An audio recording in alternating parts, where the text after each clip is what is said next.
So this is the Swan, and this wall was the biggest night spot probably in mid-Thames during the 70s. The whole of this wall would be just packed with people. A-level evenings, O-level results.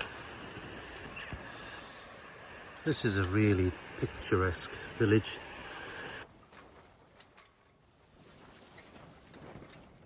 And it's such a quiet day today. I think it's the 6th of December.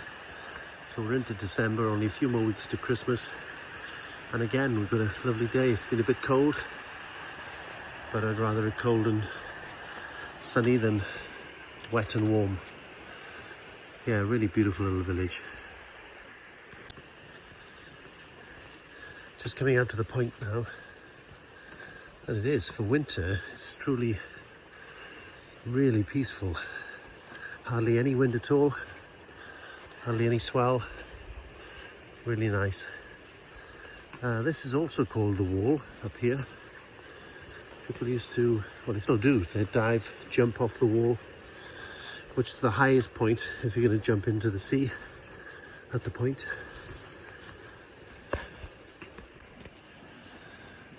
So this structure here is called the Elephant's Grave, apparently, and then down there is the sheep wash, where they used to actually wash sheep.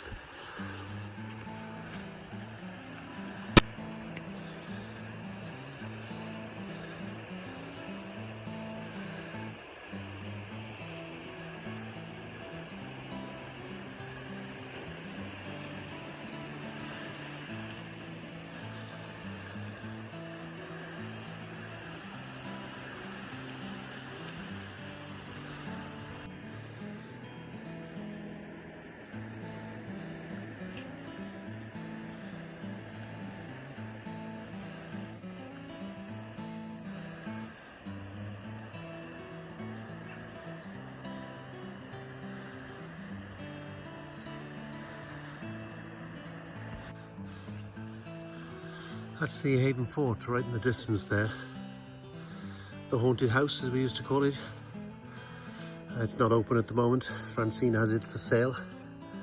I think just under £1 million if you can buy it. Probably one of the best locations in the whole of Pembrokeshire. Has sweeping views over St Bride's Bay. Just an amazing spot. One of my sisters, Margaret, actually worked there when she was 18, when they first opened. And it was like a medieval pub with suits of armour and spears and big swords and stuff. The place hasn't changed at all since then, but it really is a place full of character. And I'll have to go up there one day and speak to Francine, and she has some amazing stories of the house and why it's haunted and lots of other bits and pieces. Really interesting lady.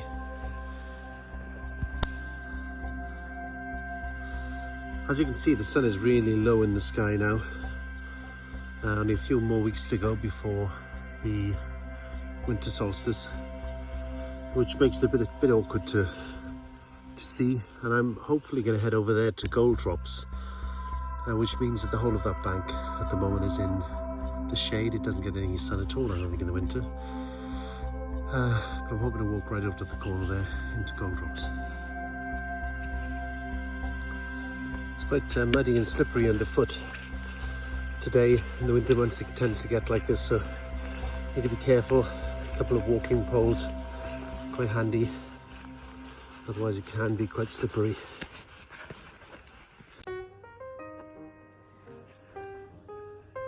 When my father died back in 1985, we threw his ashes into the sea out of Uncle Glyn's boat, just in line with the church that you've just seen. This place, unfortunately, is also known for more deaths. This is the site where we're very close to the site of the murders, the Dixon murders by Cooper. barbaric, horrific act. You just cannot imagine that something like that would have happened along here. And in fact, I think there's a series next January, dramatisation of the events, so I'm quite looking forward to that. It's quite gruesome, but it's fascinating how awful people can be. Can I zoom in with this? Yeah. You can see Cwm Cerwyn. There's a little bit of snow on the top of Cwm Cerwyn. More area there to the left hand side. So that's Borough Head there in the distance, in the near distance then. And in the corner then is this place called Goldtrop. Goldtrop Roads on the map. Really not quite sure why it's called that. If anyone knows, please let me know. I'm going to see if I can get down to have a look at the old lifeboat slip, which is down there. There aren't many places on the coast path where you'd imagine that you're in a wood. Because the southwesterly winds are sheltered by the cliff here, and a lot of trees grow around this area. As I said, if you didn't see the sea down there, you'd believe you were in a woodland walk. This doesn't happen often around the coast. Possibly down near Saundersfoot is another example of a sheltered place where trees can grow.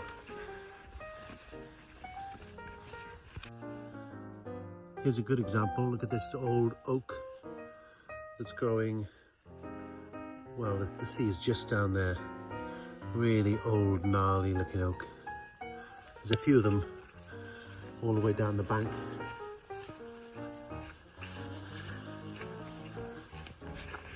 I'm not sure if it was somewhere along here that the Dixons were actually murdered.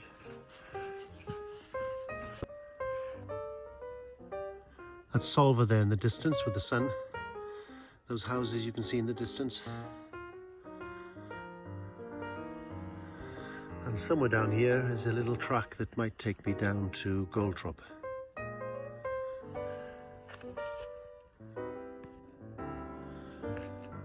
I was just talking to Rachel, a cousin of mine, and she was saying that she doesn't like coming across here anymore because of the Dixons murder.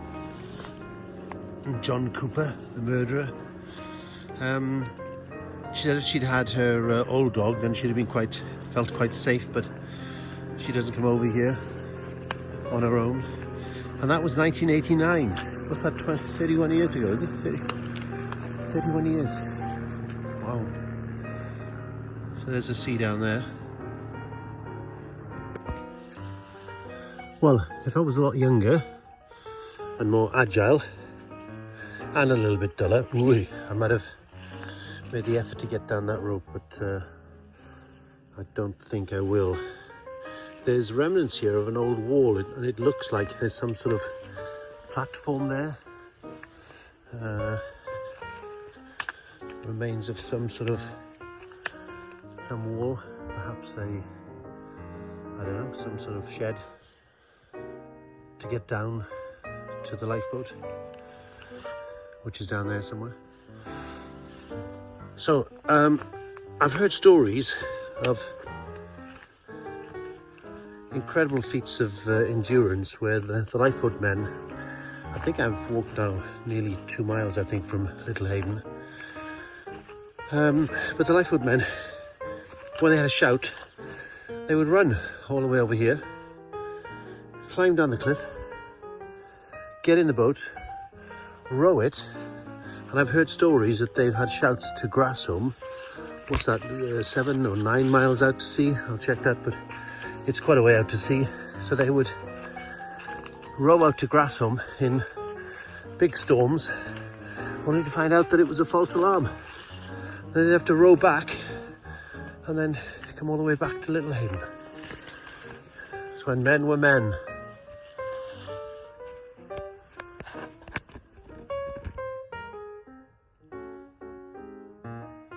I'm just going to cut through this little snicket. It is a permissive pathway. Just through there, through that field, through that gate, and you're back on the road again, which will avoid all the mud on the path. The mud has been quite slippery, quite treacherous really, so if you are coming, bring studs on your boots or your shoes, or walking poles. I don't know if you can see it, but this field has got quite a few pheasants in. I often drive past this gate and always say to myself, I must stop and take a look at the view, which is pretty stunning. I don't know if you can make it out there, but the mountains are in the distance there. Cumcarwyn and Woodland. And it looks like Frenny Fawr right in the corner as well, on the right hand side. There is the gate. It's worth stopping, just pull in and have a look. So this is a bit easier to walk now. Back on the road the views aren't so good, and you've got to be careful of cars. Hello. I'm going back to the village now via the road, down this hill called Strawberry Hill.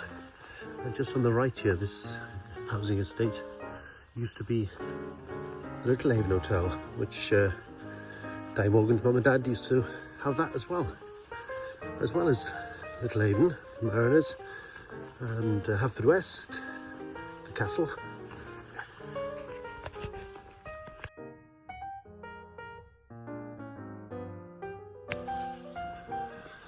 My Uncle Jimmy used to live along here somewhere.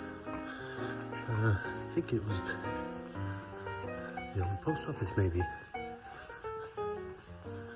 I think it was one of the ones next to the church, to the village hall, the Bowen Memorial Hall. Yeah, maybe it was this one, Crofter Cottage. So, yeah, Stevie Howells used to live in one of these houses. I think it might be this one on the end. He used to play rugby with Stevie. And he's related to Judith Jones, Stag's wife. Stag's father, George. Judith's father, George, used to live down here, had relations down here. This is the Lifeboat station. I believe that it was reinstated in 1967. So it was out of Goldrop, or something like 1890 to 1920 or something. I'll check that for you and put it on the screen. But they closed it then. I think Angle and St David's used to look after the area, their lifeboats, but they reopened back in 1967.